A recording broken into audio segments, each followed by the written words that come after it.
जय माता जी की साहब। जय राजपूताना सभी को। जय महाराणा प्रताप की। जय हो पृथ्वीराज चौहान की।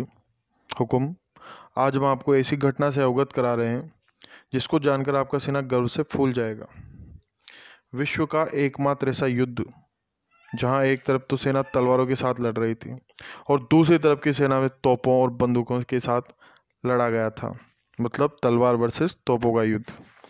इतिहास की एक ऐसी कहानी जो आज भी हर एक भारतीय और राजस्थानी को गौरवान्वित करती है। यह कहानी प्रथम विश्व युद्ध की, जिसमें अंग्रेजों की ओर से राजपूताने की जोधपुर रियासत की सेना ने हिस्सा लिया था। इतिहास में इस लड़ाई को हाइफा की लड़ाई के नाम से जाना जाता है।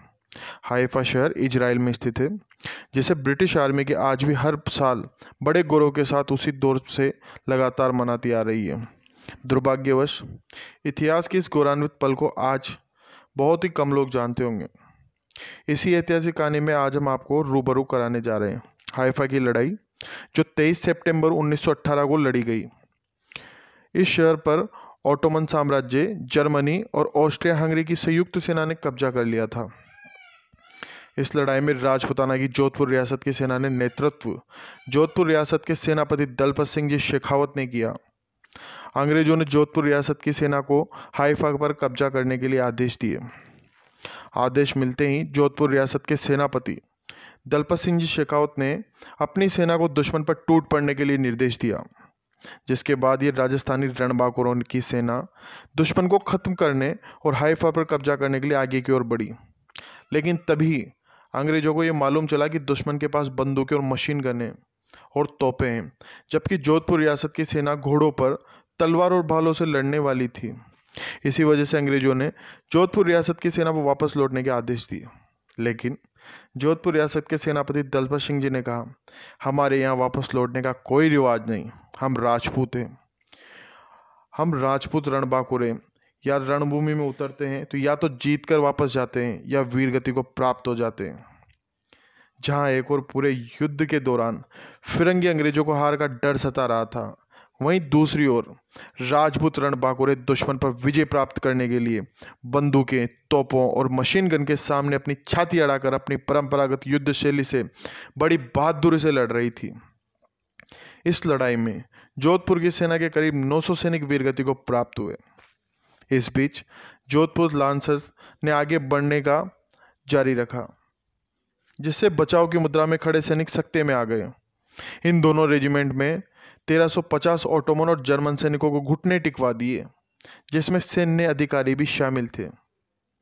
जोधपुर लांसर्स ने के कमांडर मेजर दलपत सिंह जी शेखावत इस लड़ाई में वीर गति को प्राप्त हुए और उन्हें बाद में सैन्य सम्मान मिलिट्री कोर्स से नवाजा गया।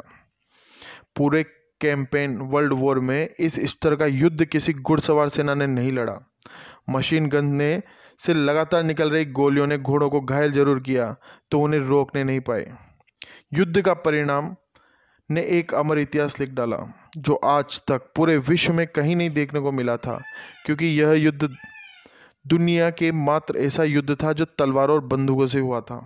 लेकिन अंततः विजय श्री रणबांकुर और राठौड़ों को मिली और उन्होंने हाइफा पर कब्जा कर लिया और 400 साल पुराने ऑटोमन साम्राज्य का अंत हो गया। 23 सितंबर 1918 की यह जंग घुड़सवारी की सबसे बड़ी और आखिरी जंग थी, जिसने इजराइल बनने का रास्ता खोला। 1918 में यही हाइफा यहूदी पहचाना गया और ये यहूदियों की पहचान बना। 14 मई 1948 को इजराइल बनने के बाद इस नए देश में यहूदियों के लिए रास्ता खुल गया। 1948 में जब इजराइल का अरब देशों से युद्ध शुरू हुआ, तो एक बार फिर यही हाइफा युद्ध का केंद्र बना था। हाइफा की लड़ाई के यादगार तार जयपुर में स्थित 61 कैवलरी रेजिमेंट से जुड़े हैं, जो कि विश्व की एकमात्र कैवलरी रेजिमेंट है। रणबांकुरे राठौड़ों की इस बहादुरी के प्रभावित होकर भारत में ब्रिटिश सेना के कमांडर इन चीफ ने फ्लैग स्टाफ हाउस के नाम से अपने लिए एक रिहायशी भवन का निर्माण करवाया। भवन एक चौराहे से लगा हुआ बनाए, जहां 3 मूर्ति मार्ग, साउथ एवेन्यू मार्ग एवं मदर टेरेसा क्रिसेंट मार्ग मिलते हैं। इस चौराहे के मध्य में गोल चक्र के बीचों बीच एक स्तंभ के किनारे 3 दिशाओं में मुंह किए हुए 3 सैनिकों की मूर्तियां लगी हुई है, जो कि रणबांकुरे राठौड़ों की बहादुरी को यादगार बनाने के लिए बनाई गई है। आज़ादी के बाद यह भवन भारत के प्रथम प्रधानमंत्री पंडित जवाहरलाल नेहरू का आवास बना उनकी मृत्यु के बाद उनकी स्मृति में इसे एक संग्रहालय के रूप में बदल दिया गया। इजराइल के प्रधानमंत्री बेंजामिन नेतन्याहू भारत आए तो भारतीय प्रधानमंत्री नरेंद्र मोदी खुद उनकी अगवानी के लिए एयरपोर्ट पहुंचे और वहां से दोनों इसी चौक पर पहुंचे जहां नाम बदलने से जुड़ा आधिकारिक समारोह हुआ। दोनों नेताओं ने वहां पुष्प अर्पित किए और मेमोरियल की विजिटर्स बुक में संदेश लिखा, जिसमें मोदी ने लिखा कि वो उन भारतीय सैनिकों के त्याग को नमन करते हैं जिन्होंने हाइफा शहर को आज़ाद कराने के लिए अपनी प्राणों की आहुति दे दी। इसमें से एक पन्ना 100 साल पहले लिखा गया था जो हाइफा में भारतीय सैनिकों के बलिदान का कहानी कहता है। इस बलिदान को 100 साल पूरे हो गए हैं और इस ऐतिहासिक अवसर पर आज इस जगह का नाम 3 मूर्ति हाइफा चौक कर रहे हैं। इजराइल के प्रधानमंत्री की मौजूदगी में हम बहादुर सैनिकों को सलाम करते हैं।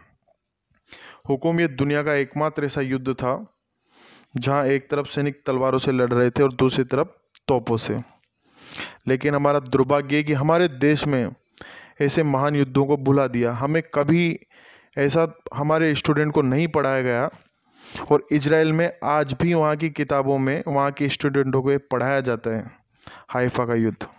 यही वो युद्ध था जिसके बाद इजराइल देश का निर्माण हुआ। तो ये थी एक राजपूत रणबांकुरों की सच्ची कहानी जिससे हम आपको अवगत करा रहे हैं। जय माता जी की सा, जय राजपूताना।